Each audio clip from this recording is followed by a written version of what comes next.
Shalom sidang jemaat yang diberkati Tuhan, selamat pagi.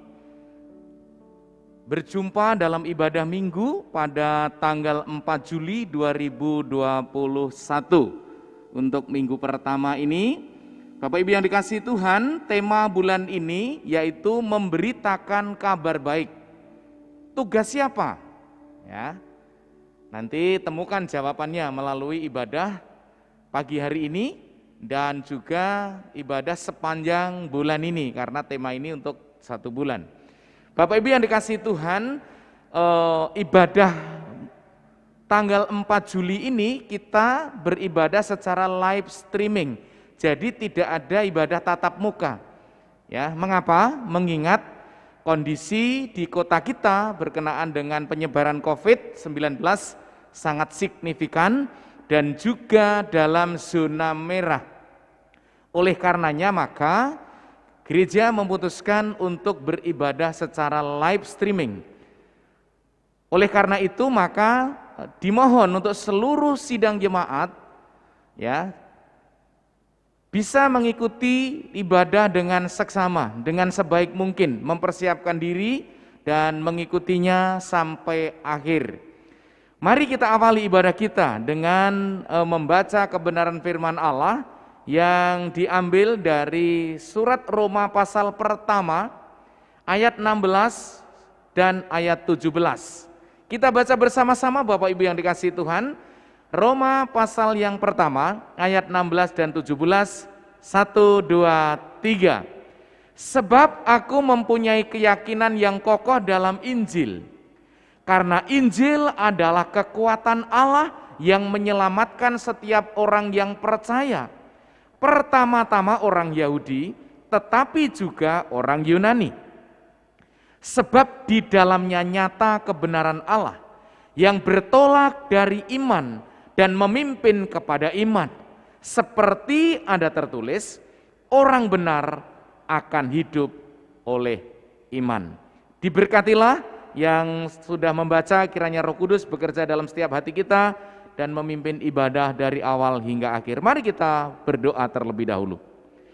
Bapa kami dalam surga, kami mengucap syukur karena Tuhan izinkan kami masih boleh berbakti pagi hari ini bersama-sama melalui ibadah secara live streaming.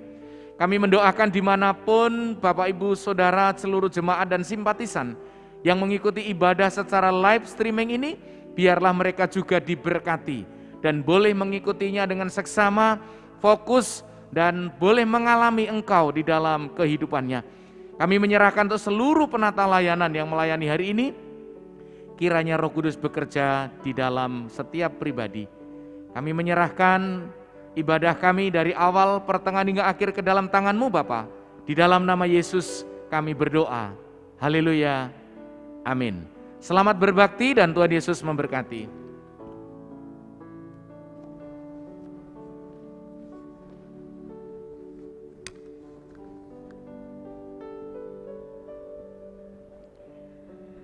Shalom, selamat pagi Bapak Ibu dan Saudara. Tuhan Allah yang kita sembah adalah Allah yang senantiasa memberkati kita.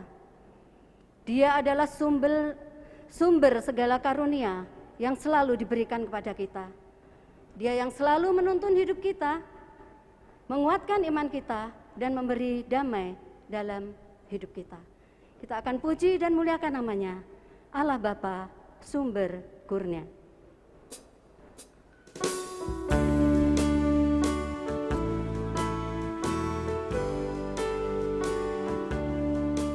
Allah Bapa, sumber kurnia, ku memuja nama-Mu.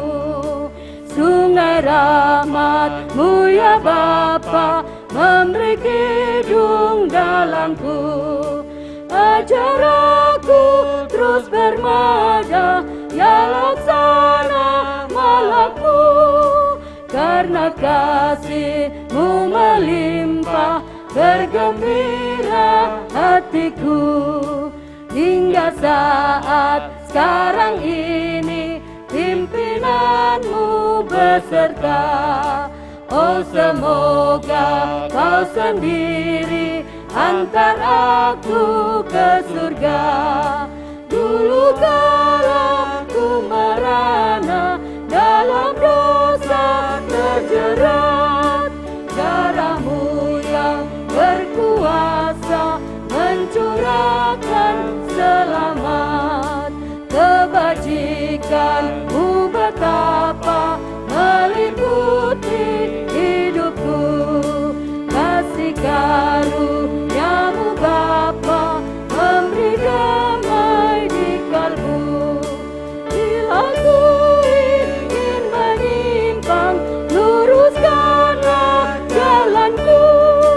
Bila imanku bergoncang, curahkanlah kuasa-Mu. Allah memberikan kuasa kepada kita untuk menjadi alatnya, mewartakan kabar baik kepada orang-orang yang ada di sekeliling kita. Mari kita bersama-sama menjadi saksinya, menunaikan tugas dan kewajiban kita. Kita akan menaikkan satu pujian, maju terus. Bapak, Ibu, dan Saudara yang ada di dalam ruangan ini silahkan berdiri.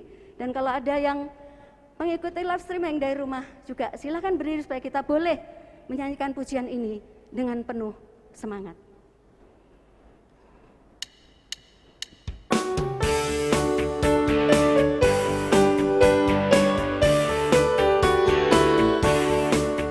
Tanda siap siaga telah berbunyi dan perisai senjata telah diberi. Wahai dikau satria Kristus, dengar bunyi genderang isyarat maju terus, maju terus, maju terus. Jadi saksi Yesus, kabarkan Injilnya, angkatlah salib maju terus. Terteguhlah gerak barisan langkahmu, dengan salib dan Injil geraklah maju. Wahai dikau satria Kristus, di pundakmu tertanggung pesan penebus. Maju terus, maju terus. Jadi saksi Yesus, kabarkan Injilnya, angkatlah salib maju terus. Taburkanlah benih Injil Tuhan kita, karena hidup kekal hanya dalam Dia. Wahai dikau satria Kristus, jangan bimbang tunaikan tugasmu terus. Maju terus, maju terus. Jadi saksi Yesus, kabarkan Injilnya, angkatlah salib maju terus, maju terus, maju terus, maju terus. Jadi saksi Yesus, kabarkan Injilnya, angkatlah salib maju terus. Silakan duduk kembali. Bapak, Ibu, dan Saudara yang dikasihi Tuhan, firman Allah menuntun jalan kehidupan kita, menjadi terang yang memandu jalan hidup kita. Mari kita siapkan hati kita untuk mendengarkan firman Tuhan yang akan disampaikan oleh hambanya, Pendeta Muda Artinus. Kita awali dengan satu pujian, firman-Mu, Taman yang Permai.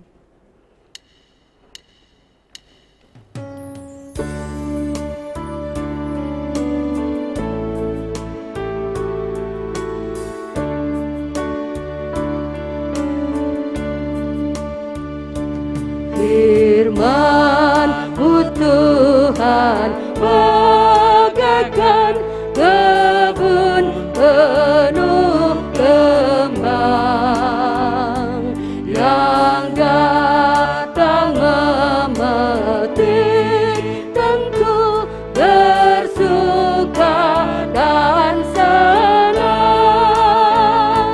Firman-Mu damai yang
Mari kita akan berdoa.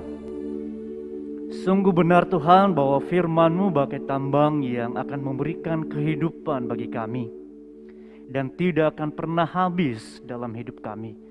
Karena firman-Mu adalah firman yang hidup, firman yang kudus, firman yang suci, yang menuntun kehidupan kami kepada kekekalan. Kami bersyukur Tuhan kalau pagi hari ini kami boleh beribadah, kami boleh menaikkan pujian kami. Dan sebentar lagi Tuhan kami akan belajar duduk diam, mau merenungkan sebagian dari kebenaran firman-Mu. Kami mohon kiranya Tuhan menolong kami, mengurapi setiap hati, pikiran kami, jiwa kami, agar kami fokus memandang kepada Engkau, Allah yang hidup, Allah yang kudus. Bapa, kami berdoa untuk setiap jemaat Tuhan yang sedang menyaksikan secara live streaming. Meski tempat kami berbeda, tetapi kami percaya bahwa Engkau ada bersama dengan mereka juga. Sebagaimana Tuhan bekerja dan berkarya di dalam kehidupan kami yang ada dalam ruangan ini, demikian juga Allah yang sama bekerja di dalam kehidupan mereka yang sedang menyaksikan. Terima kasih Bapa, hamba-Mu yang penuh kekurangan kelemahan ini. Kiranya Tuhan pakai sembunyikan di bawah kaki salib-Mu untuk menyampaikan kebenaran firman-Mu. Dalam nama Tuhan Yesus kami berdoa. Haleluya. Amin. Salam, selamat pagi bagi saudara yang dikasihi Tuhan yang ada di rumah.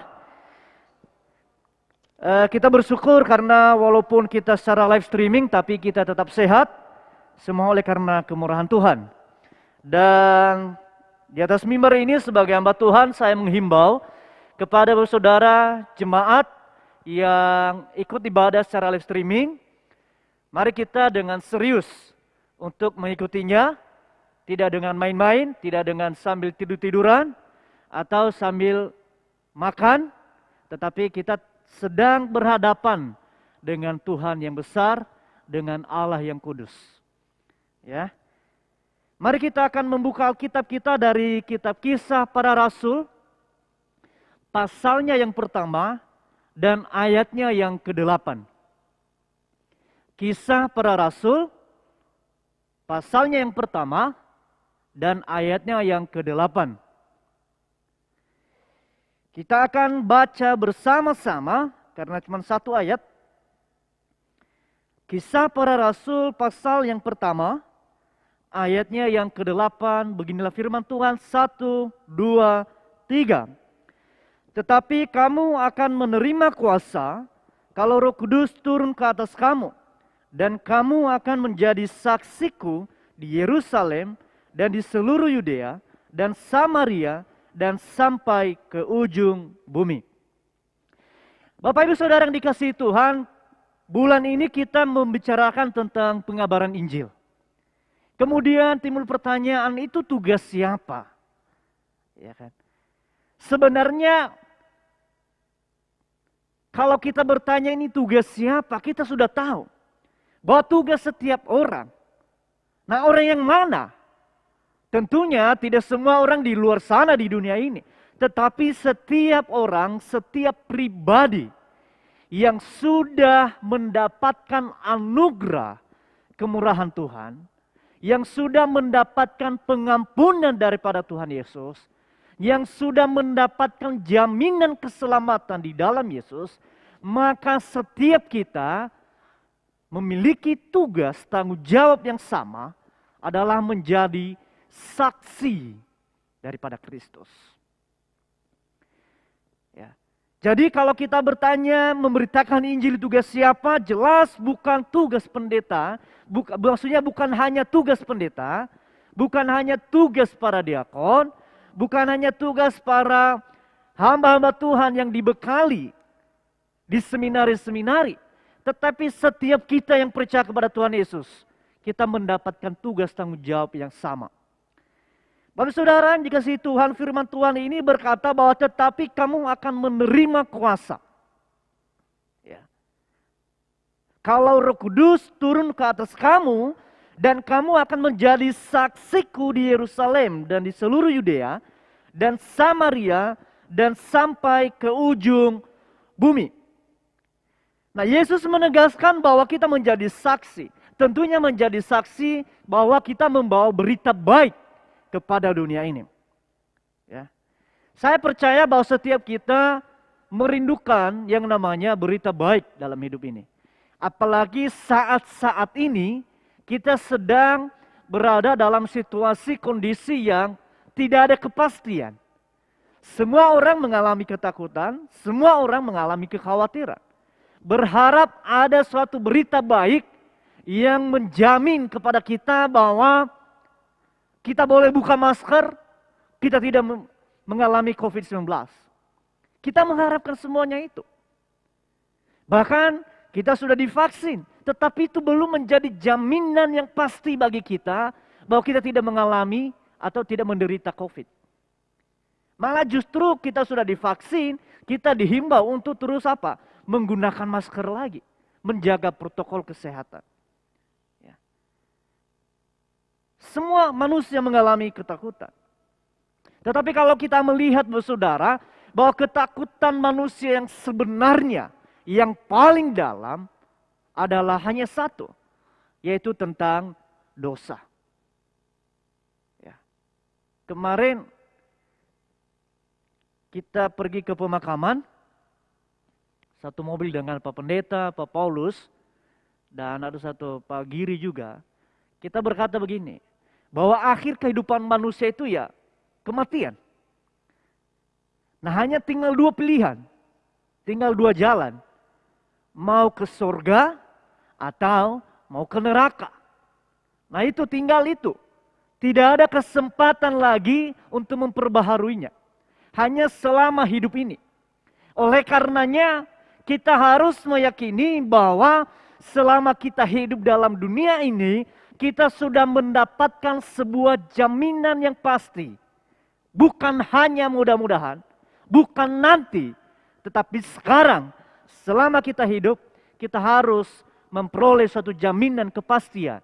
Bahwa jikalau saya mati, saya pasti masuk surga. Jikalau saya meninggal, dosa saya sudah diampuni oleh Tuhan Yesus melalui kematian di atas kayu salib. Dan itulah berita baik yang akan kita bagikan, kita berikan kepada orang lain. Oleh karenanya saya berikan tema pada pagi hari ini adalah kuasa dalam pemberitaan Injil. Ya. Kenapa harus ada kuasa dalam pemberitaan Injil? Karena kita tahu bahwa berita yang kita bawa ini bukan berita sembarangan. Bukan berita gosip yang akan kita bawa. Tetapi ini adalah berita tentang kabar baik yang daripada Tuhan. Dan kita tahu bahwa kita akan mendapatkan tantangan kehidupan. Bukan saja hanya kepada sesama manusia yang belum percaya kepada Tuhan Yesus. Tetapi kita akan menghadapi tantangan demi tantangan untuk memberitakan kabar baik. Kenapa? Karena kita sedang berhadapan dengan penguasa dunia, yaitu iblis. Itulah sebabnya kenapa Yesus berkata bahwa tetapi kamu akan menerima kuasa. Karena Yesus menyadari bahwa dengan memberitakan kabar baik tidak mudah bagi kita menjalaninya. Dan tidak akan terlaksana dengan kekuatan kita sendiri. Oleh karenanya kita perlu kuasa. Nah, kuasa itu yang diberikan Bapa yaitu ketika Roh Kudus turun ke atas kamu. Maka poin yang pertama yang saya berikan kepada saudara bahwa kenapa kita memerlukan kuasa dalam pemberitakan Injil. Yang pertama adalah Roh Kudus untuk meneguhkan iman orang percaya. Roh Kudus diberikan untuk meneguhkan iman orang percaya. Kalau yang namanya menjadi saksi, harus ada bukti. Di dalam persidangan, salah satu bukti yang paling penting, yaitu saksi mata. Yang melihat, menyaksikan, dan mengalaminya. Makanya Yesus berkata, kamu akan menjadi saksiku. Di dalam Lukas 24 ayat 48,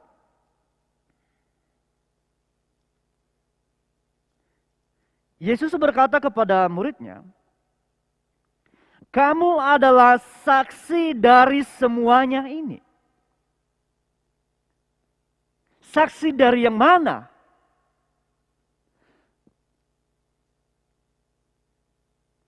Yaitu saksi tentang semua yang dilakukan oleh Tuhan Yesus.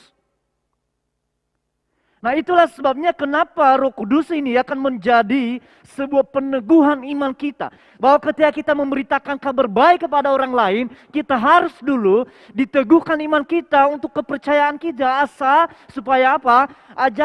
Jangan asal ngomong, tetapi kita sudah mengalaminya. Kita sudah diselamatkannya. Kita sudah percaya kepadanya. Maka kita memberitakan kepada orang lain. Kuasa Roh Kudus meneguhkan iman orang percaya mengenai apa? Kalau kita melihat ayat pertama dari pasal 1 Kisah Para Rasul. Hai Theophilus, dalam bukuku yang pertama aku menulis tentang segala sesuatu yang dikerjakan dan diajarkan Yesus sampai pada hari ia terangkat. Sebelum itu ia telah memberi perintahnya oleh Roh Kudus kepada rasul-rasul yang dipilihnya. Kepada mereka yang menunjukkan dirinya setelah penderitaannya selesai. Dan dengan banyak tanda yang membuktikan bahwa ia hidup.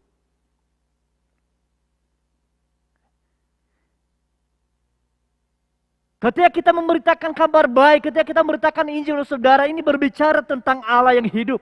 Maka kita dulu harus mengalami suatu peneguhan iman bahwa kita menyembah Allah yang hidup, bukan Allah yang mati. Allah yang telah menjadi manusia, Allah yang rela menderita, Allah yang telah memberikan nyawanya bagi setiap umat orang berdosa.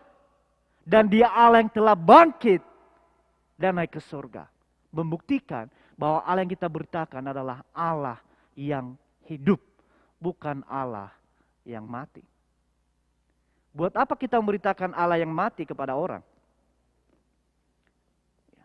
Nggak ada gunanya. Itulah sebabnya Roh Kudus meneguhkan iman kita. Bahwa ketika kita memberitakan kepada orang, bahwa kita tidak menyembah Allah yang mati. Meskipun dunia berkata bahwa orang Kristen adalah orang bodoh. Orang Kristen mereka berkata bahwa orang Kristen itu menuhankan manusia. Tetapi iman kita bahwa dia adalah Allah yang telah menjadi manusia. Bukan manusia yang menjadi Allah, tetapi Allah menjadi manusia. Biar bagaimanapun saudara, bahwa manusia sebagai ciptaan tidak pernah sama dengan pencipta. Tetapi kalau pencipta, Allah yang Maha Kuasa, mau menjadi sama seperti ciptaan, itu bukan hal yang mustahil. Karena dia adalah Allah pencipta, dia Allah Maha Kuasa. Jadi dia bisa melakukan segala sesuatunya. Dia menjadi manusia bisa, dia menjadi binatang bisa, menjadi batu bisa. Dan inilah yang kita beritakan bahwa Allah yang kita sembah di dalam Yesus, Allah yang telah menjadi manusia, yang rela menderita, yang mau mati bagi setiap orang berdosa, dan yang telah bangkit dari kematian, memberikan suatu jaminan supaya iman kita tidak menjadi sia-sia.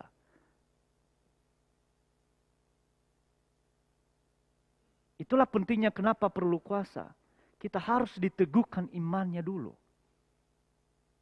Kalau kita masih ragu-ragu, terus kita mau beritakan apa? Oleh karenanya saya memastikan kepada saudara yang sedang menyaksikan secara live streaming, pastikan di dalam dirimu bahwa engkau telah sungguh-sungguh yakin, percaya kepada Tuhan Yesus. Dan kemudian engkau boleh memberitakan Injil. Kalau engkau masih belum yakin, masih ragu-ragu,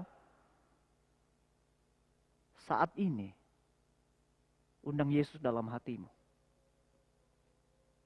Ya, undang Yesus dalam hatimu. Kuasa Roh Kudus meneguhkan iman orang percaya. Yesus yang mereka beritakan adalah Yesus yang rela menderita dan memberikan nyawanya bagi orang berdosa. Yesus yang mereka beritakan adalah Yesus yang telah bangkit dari kematian. Dengan bukti menampakkan Tuhan Yesus kepada murid-muridnya.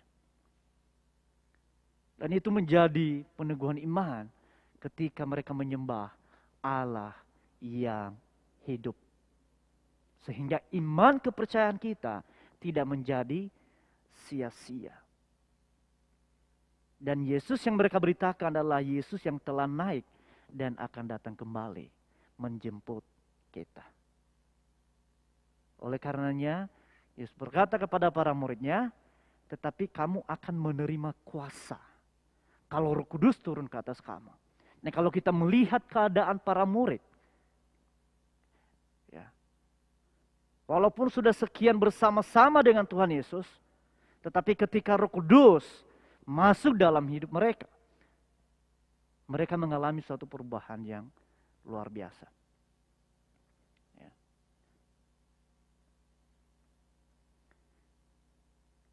Yang kedua, kuasa Roh Kudus itu mengubahkan kehidupan orang percaya.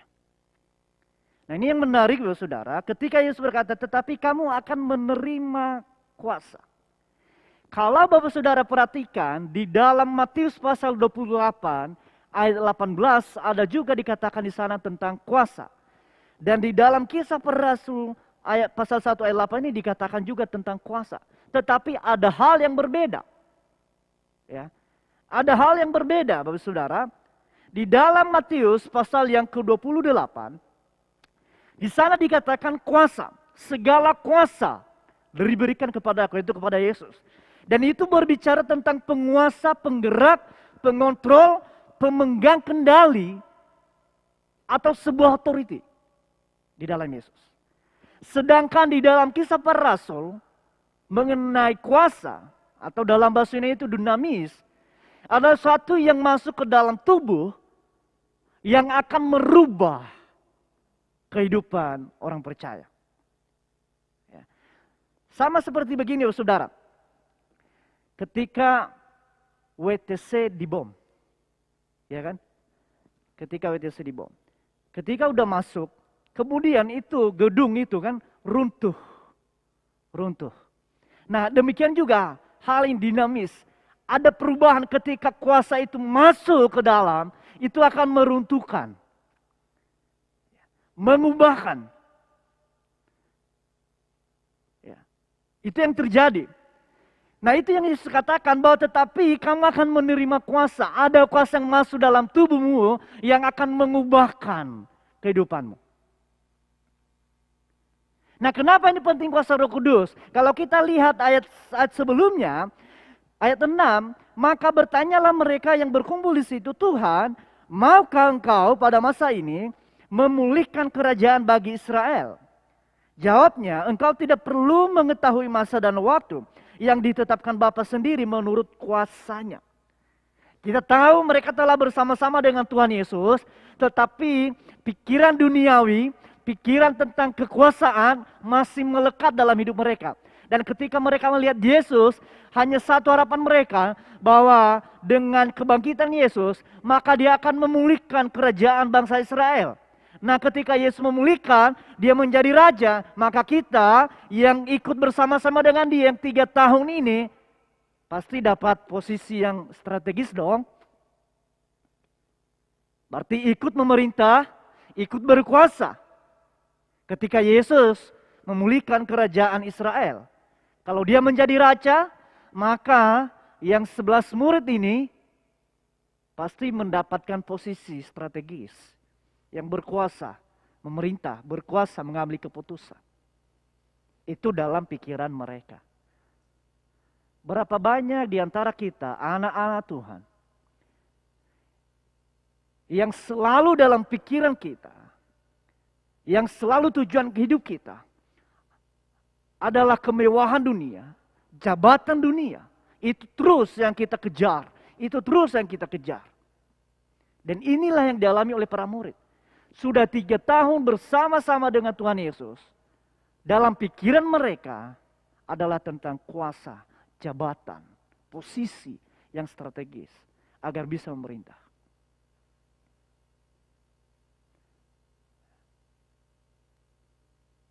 Tetapi Yesus menjawab kepada mereka, engkau tidak perlu mengetahui masa dan waktu yang ditetapkan Bapa sendiri menurut kuasanya. Nah ini lagi kuasanya, yaitu exousia yang di Matius 28. Itu Allah yang mempunyai wewenang. Tetapi kamu akan menerima kuasa. Jawaban Tuhan Yesus sangat berbeda. Ya. Mereka mengharapkan kuasa jabatan secara duniawi. Tetapi Yesus menjawabnya kepada mereka bahwa kamu akan menerima kuasa. Hanya kuasanya berbeda. Ya. Kamu mendapatkan kuasa. Para murid menaruh harapan besar bahwa Yesus akan memulihkan dan berkuasa atas bangsa Israel. Berharap ada perubahan besar secara politik terjadi ketika Yesus memerintah. Maka ada harapan besar bagi mereka untuk memerintah. Tetapi Yesus berkata, kamu akan menerima kuasa kalau Roh Kudus turun ke atas kamu. Kamu akan menerima kuasa yang akan merubahkan kehidupan kamu. Dan kamu ini akan menjadi saksiku di Yerusalem. Akan menjadi orang terkenal. Akan menjadi orang yang berpengaruh. Tetapi bukan tentang pemerintah dunia. Tetapi menjadi orang berkuasa berpengaruh dalam hal kebenaran. Makanya dikatakan mulai dari Yerusalem, Yudea, Samaria, sampai ke ujung bumi. Kemanapun engkau pergi, engkau telah mendapatkan mandat ketika Roh Kudus turun ke atas kamu. Dan engkau ada, aku ada bersama-sama dengan kamu. Disinilah kuasa Roh Kudus mengubah kehidupan, mengubah cara pandang, mengubah pola pikir. Yang tadinya hanya untuk pribadi, yang tadinya hanya untuk kepentingan pribadi, yang tadinya hanya untuk mementingkan jabatan, yang tadinya hanya untuk memerintah, tadinya hanya untuk mau menghakimi. Saatnya Yesus berkata, bukan itu kuasa yang kamu alami, yang kamu terima. Tetapi ada kuasa yang kamu terima untuk menjadi saksiku. Dengan semua yang sudah kamu alami. Kuasa itu akan mengubah kehidupanmu terlebih dahulu. Mengubah cara perilaku kita terlebih dahulu. Mengubah cara pikir kita terlebih dahulu. Agar apa? Agar kita kalau kita memberitakan Injil. Bukan hanya sekedar supaya nama saya dimuliakan. Agar kita kalau kita memberitakan Injil bukan supaya dilihat orang. Agar kita kalau kita memberitakan Injil bukan hanya sekedar memenuhi bangku kosong.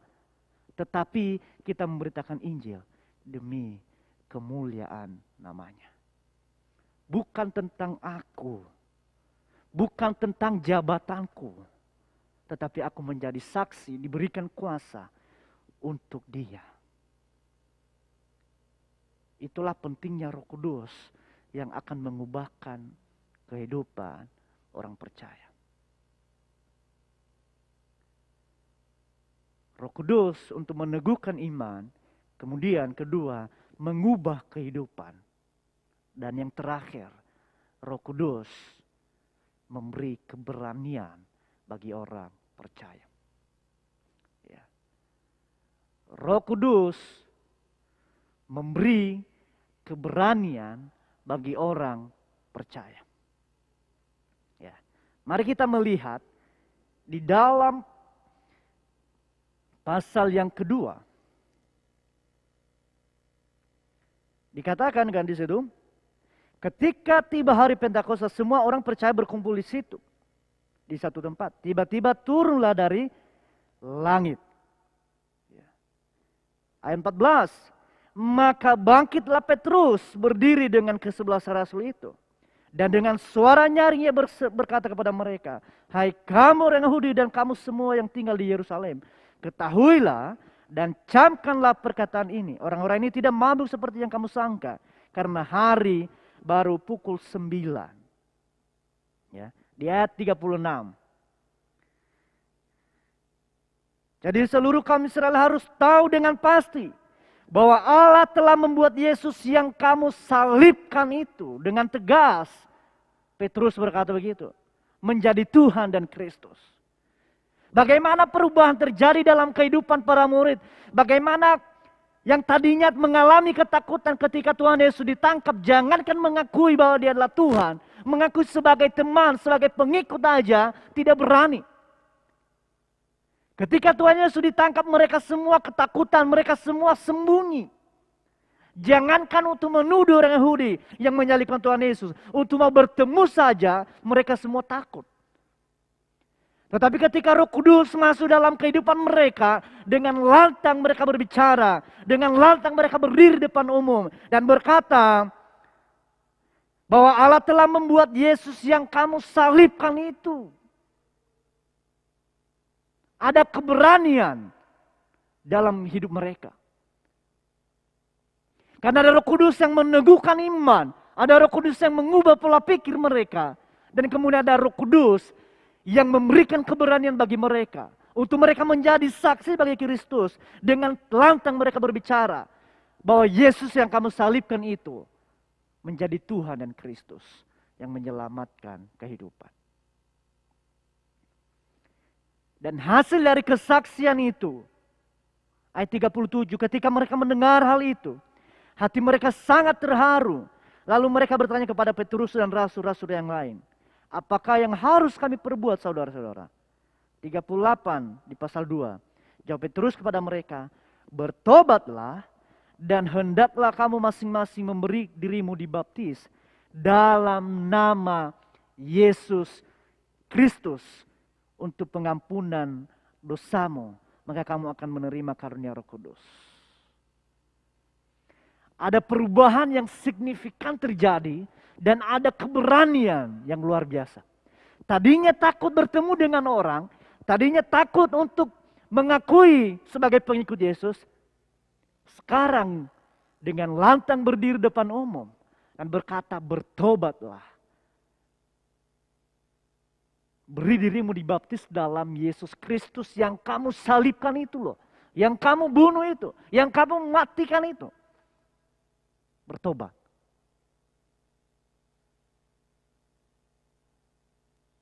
Berapa banyak yang kita memiliki keberanian yang sama.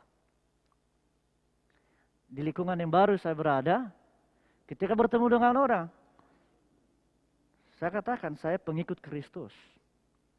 Saya hamba Tuhan. Itu kebanggaan kita.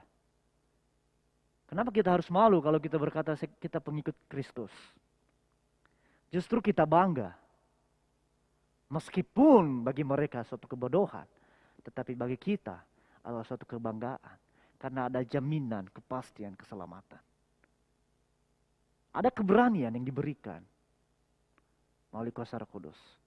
Oleh karenanya pastikan dalam hidupmu, apakah engkau memberi diri juga untuk mau dipimpin, dibimbing oleh Roh Kudus. Memang setiap kita percaya menerima Roh Kudus ketika kita percaya kepada Tuhan Yesus. Tetapi pertanyaannya, sudahkah kita memberi diri untuk mau dibimbing, untuk mau dibentuk oleh Roh Kudus? Setiap kita yang percaya memang ada Roh Kudusnya. Tetapi tidak setiap kita sudah memberi diri untuk mau dibimbing dan diarahkan. Ya. Kalau kita melihat lagi di pasal yang ketiga, ayat yang ke-6. Tetapi Petrus berkata, emas dan perak tidak ada padaku, tetapi apa yang kupunyai kuberikan kepadamu. Demi nama Yesus Kristus, seorang Nazaret itu, berjalanlah. Ini hal yang luar biasa, saudara. Bagaimana ketika Roh Kudus ada dalam kehidupannya. Bagaimana dia harus menyerukan nama Yesus itu bukan lagi untuk kepentingannya. Bukan lagi untuk jabatan. Tetapi ketika ada orang lumpuh di depan gerbang bait Allah, dia berkata, lihat dan pandanglah kepada aku. Emas dan perak tidak ada pada aku, tapi apa yang kupunya, apa yang menjadi imanku, satu-satunya itu di dalam Yesus itu. Berdirilah. Ada keberanian yang luar biasa, yang menggerakkan hati mereka, yang mengubahkan kehidupan mereka, dan memberi keberanian untuk menyatakan siapa Yesus sebenarnya. Siapa Yesus yang sudah mereka salibkan itu. Siapa Yesus yang mereka matikan itu. Yang banyak orang menganggap hanya sebagai guru, hanya sebagai nabi. Tetapi bagi dia adalah Yesus, juru selamat yang dapat melakukan segala sesuatunya. Itulah sebabnya dengan lantang dia berkata, emas dan perak tidak ada padaku. Tetapi demi nama Yesus yang berkuasa itu, bangkit dan berjalanlah. Penyataan iman di depan umum. Makanya saya heran kalau ada anak Tuhan ketika ada pergumulan, malah larinya kepada dukun. Larinya kepada peramal. Jelas-jelas, kalau engkau memiliki Yesus, nama Yesus aja berkuasa dalam hidupmu. Kenapa kita harus takut? Pasal 4, ayat 7, 19, dia berkata begini. Lalu Petrus dan Yohanes dihadapkan kepada sidang itu dan mulai diperiksa dengan pertanyaan ini. Dengan kuasa manakah atau dalam nama siapakah kamu bertindak demikian itu? Maka jawab Petrus penuh dengan Roh Kudus. Hai pemimpin-pemimpin umat dan tua-tua. Jika kami sekarang harus diperiksa karena suatu kebajikan kepada seorang sakit, dan harus menerangkan dengan kuasa mana orang itu disembuhkan. Maka ketahuilah oleh kamu sekalian dan oleh seluruh umat Israel, bahwa dalam nama Yesus Kristus seorang Nazaret, yang telah kamu salibkan, tetapi yang telah dibangkitkan Allah dari antara orang mati. Bahwa oleh karena Yesus itulah orang ini berdiri dengan sehat sekarang di depan kamu. Yesus adalah batu yang dibuat oleh tukang-tukang bangunan, yaitu kamu sendiri. Namun ia telah menjadi batu penjuru. Dan di ayat 12, dan keselamatan tidak ada di dalam siapapun juga selain di dalam dia. Sebab di bawah kolong langit ini tidak ada nama yang lain yang diberikan kepada manusia yang olehnya kita dapat diselamatkan. Ini suatu keberanian yang luar biasa, saudara. Yang tadinya menjadi kayak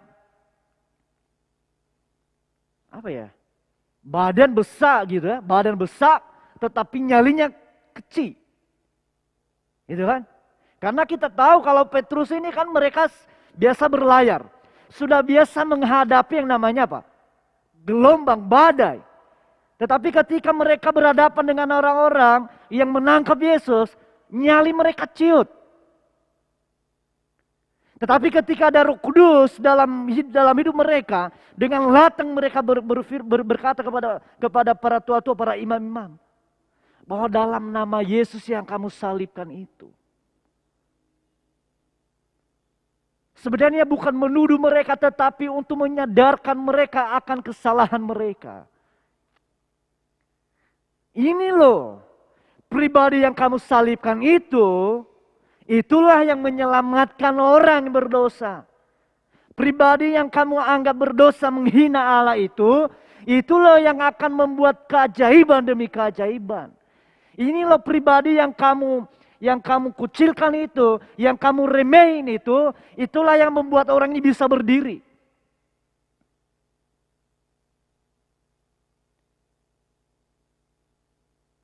Kadang-kadang memang harus dengan tegas, keras, untuk mengingatkan kesalahan orang. Agar dia tidak terus ada di dalam kesalahan yang sama. Jadi bukan karena hamba Tuhan atau pendeta iri atau benci. Tetapi harus dengan tegas agar dia disadarkan bahwa apa yang diperbuat itu salah.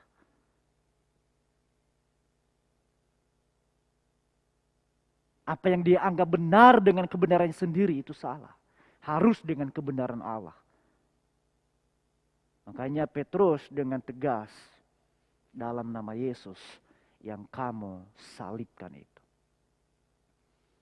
Dan kita tahu Bapak Saudara, ketika Roh Kudus sudah bekerja dalam hidup mereka, sekali dibaptis oleh Petrus 3.000 orang jiwa diselamatkan. Berhadapan dengan para tua-tua, para imam, dia tidak takut sedetik pun. Dia tetap maju karena ada Roh Kudus yang berkuasa dalam hidupnya. Kalau saat ini Bapak Saudara, kita sudah menerima Tuhan Yesus sebagai Tuhan dan Juru Selamat kita. Pertanyaannya, mau tidak kita memberi diri, membuka hati untuk mau dibimbing, diarahkan oleh Roh Kudus. Sehingga dengan kuasa Roh Kudus akan meneguhkan iman kita, kepercayaan kita. Dan akan mengubah pola pikir kita. Mengubah fokus kita. Bukan lagi tentang hal-hal duniawi. Bukan lagi tentang jabatan-jabatan duniawi. Tetapi kepada kemuliaan Allah. Kalau ada Roh Kudus itu akan memberikan keberanian bagi kita. Yang tadinya takut, yang tadinya malu. Tetapi dengan kuasa Roh Kudus. Mereka berani berbicara di depan umum dengan suara yang lantang. Berkata bahwa Yesus adalah satu-satunya Juru Selamat yang menyelamatkan umat manusia. Mari kita akan berdoa. Bapa di surga, kami sungguh bersyukur bahwa bukan saja hanya Engkau memberikan kepastian keselamatan bagi kami, setiap orang percaya kepada Engkau. Tetapi Engkau juga memberikan kuasa Roh Kudus dalam hati kami untuk meneguhkan iman kami kepada Engkau, untuk mengubahkan kehidupan kami, dan untuk memberikan keberanian bagi kami untuk menjalani hidup ini. Memberikan keberanian bagi kami untuk menghadapi setiap tantangan kehidupan. Memberi keberanian bagi kami untuk boleh berhadapan dengan orang-orang yang tidak senang dengan kami. Dan memberi keberanian bagi kami agar kami dengan suara yang lantang memberitakan bahwa hanya di dalam Yesus satu-satunya Tuhan dan Juru Selamat yang memberikan kepastian keselamatan kepada umat manusia yang berdosa. Tuhan, ampuni kami kalau selama ini kami masih belum memberi diri untuk mau dibimbing, diarahkan dan dibentuk oleh kuasa Roh Kudus. Biarlah mulai hari ini kami diingatkan kembali bahwa setiap kami memiliki tugas tanggung jawab yang sama, yaitu memberitakan kabar baik. Tetapi bukan kekuatan kami sendiri, tapi ada kekuatan daripada Allah Roh Kudus yang mempengaruhi, yang mengubahkan, menggerakkan, dan memberikan hikmat bagi kami. Terima kasih Bapa. Hamba-Mu berhenti berbicara, tetapi biarlah Allah Roh Kudus yang akan terus berbicara di dalam kehidupan kami. Dalam nama Tuhan Yesus kami berdoa. Amin.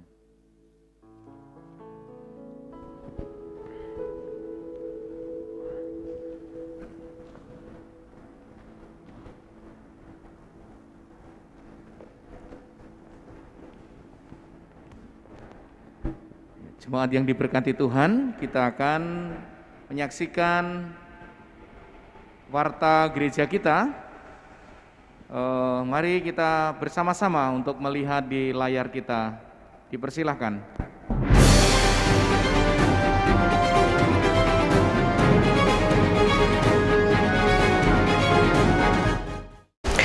Shalom jemaat Tuhan yang terkasih, bertemu lagi dengan saya dalam Baptis News edisi 4 Juli 2021. Mari kita menyimak warta gereja dalam minggu ini. Informasikan kepada seluruh jemaat Gereja Baptis Indonesia Palembang bahwa pelaksanaan ibadah minggu depan 11 Juli 2021 dilaksanakan secara live streaming dan seluruh kegiatan gereja dilaksanakan secara daring. Untuk firman Tuhan akan disampaikan oleh Pendeta Emmanuel Raciono. Bagi seluruh sidang jemaat yang mengikuti ibadah live streaming melalui channel YouTube dan Facebook Gereja Baptis Palembang dapat memberikan komentar hadir dalam live streaming tersebut. Terima kasih.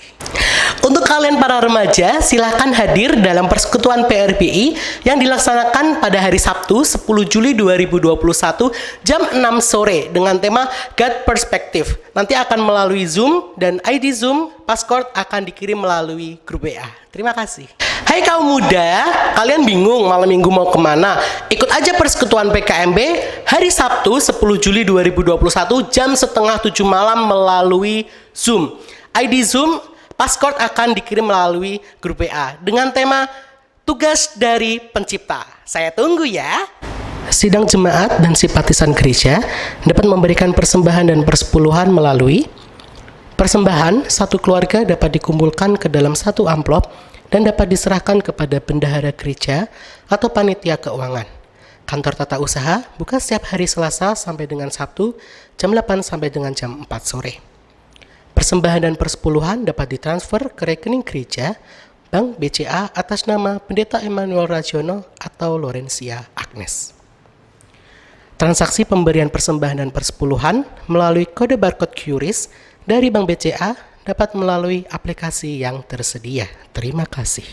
Himbauan untuk seluruh jemaat Gereja Baptis Indonesia Palembang bahwa penyebaran virus COVID-19 masih cukup tinggi. Untuk itu, mari kita melakukan protokol kesehatan dengan 5M plus VDC.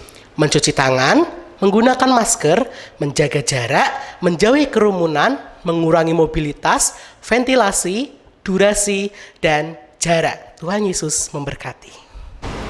Mari seluruh jemaat Gereja Baptis Indonesia Palembang kita berdoa secara serentak setiap hari jam 9 malam dengan pokok-pokok doa yang akan di-share melalui grup WA gereja. Tuhan Yesus memberkati. Gembala Sidang dan seluruh jemaat Gereja Baptis Indonesia Palembang mengucapkan selamat ulang tahun bagi jemaat yang berulang tahun dalam minggu ini.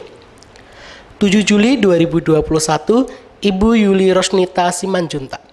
10 Juli 2021, Ibu Leni Arifin. 12 Juli 2021, Ibu Heni. Selamat berulang tahun, Tuhan Yesus memberkati. Demikianlah warta gereja dalam minggu ini. Tetap jaga kesehatan dan patuhi protokol kesehatan. Selamat hari Minggu, Tuhan Yesus memberkati.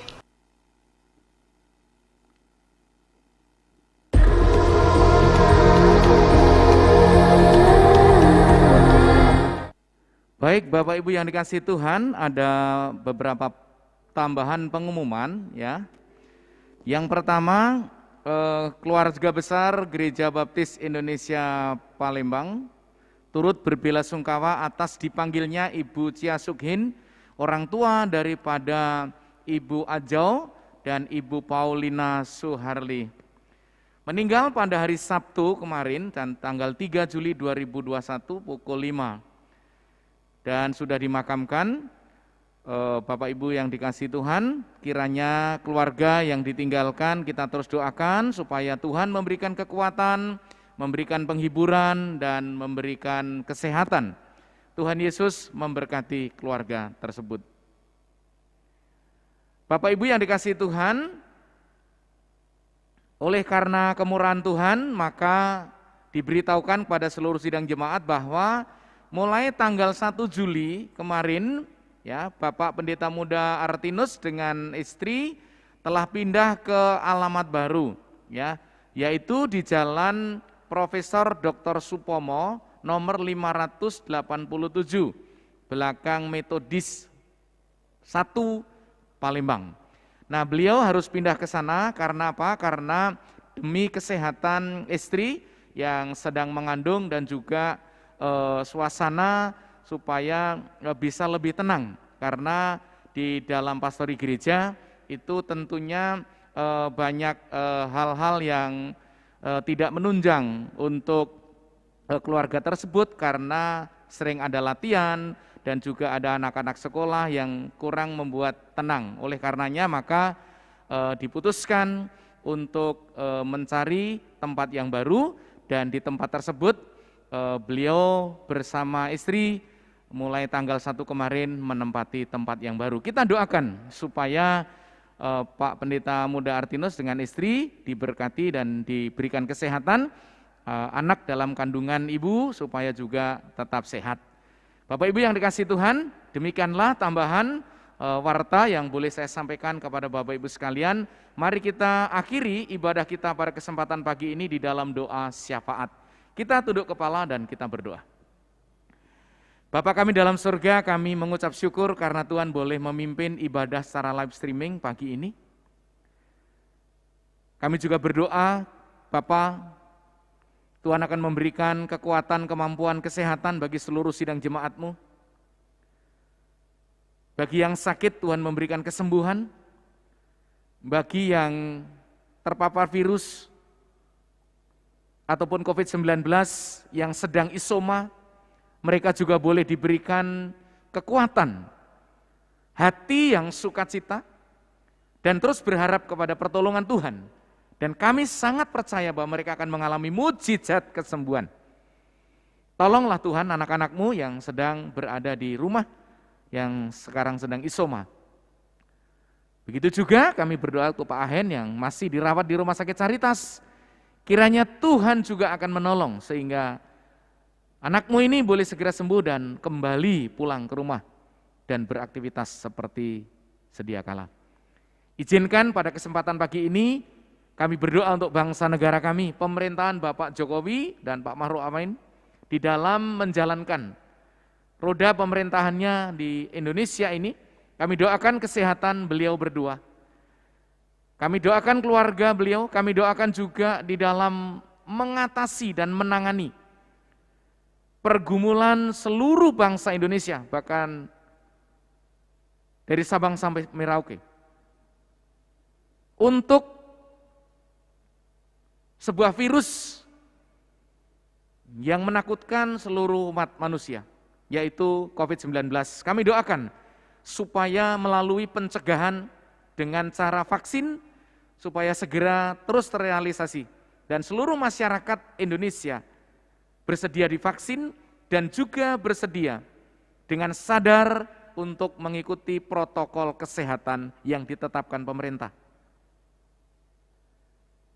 Kami berdoa ketika saat ini, dari tanggal 3 sampai tanggal 20, di seluruh Pulau Jawa dan Bali, diadakan PPKM untuk menjaga agar tidak terjadi lonjakan COVID. Biarlah Tuhan memberkati pemerintah dan aparat keamanan untuk boleh menertibkan dan mendampingi masyarakat agar mereka boleh menjaga protokol kesehatan dan berada di rumah. Kami berdoa untuk seluruh sidang jemaat-Mu ya Tuhan yang mengelola usaha, yang punya pergumulan, kiranya Tuhan akan menolong mereka. Apapun yang menjadi pergumulan mereka, kami sungguh sangat percaya bahwa Engkau Tuhan tidak pernah berubah. Kasih-Mu selalu nyata, pemeliharaanmu selalu tersedia bagi setiap umat Tuhan. Juga kami menyerahkan ketika kami sebentar nanti akan meninggalkan tempat ini, biarlah Tuhan menolong, menuntun dan menyertai perjalanan kami untuk pulang dan beraktivitas seperti sedia kala. Kami berdoa biarlah kesehatan seluruh jemaat-Mu terjamin oleh karena Engkau yang melindunginya. Sidang jemaat yang diberkati Tuhan, arahkan pikiran dan hati saudara kepada Tuhan. Kembalilah beraktivitas seperti sedia kala dan jalani kehidupanmu dengan penyertaan Tuhan. Biarlah berkat anugerah dari Allah Bapa, kasih Yesus yang kekal, dan pemeliharaan penyertaan Roh Kudus menyertai saudara sekalian, mulai saat ini sampai selama-lamanya. Dalam nama Yesus kami mengucap syukur dan berdoa, haleluya, amin.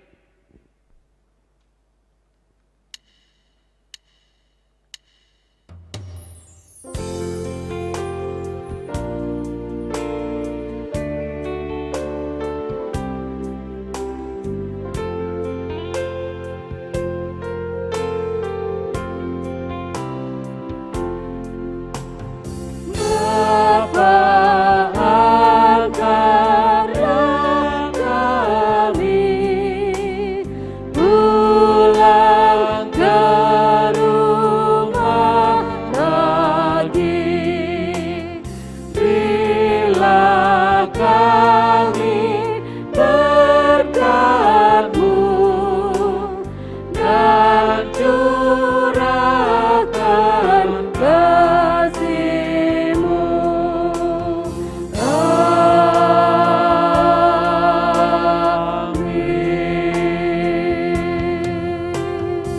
Silakan Bapak Ibu sekalian yang mengikuti ibadah secara live streaming bersaat teduh, dan Tuhan Yesus memberkati. Sampai berjumpa minggu depan. Shalom.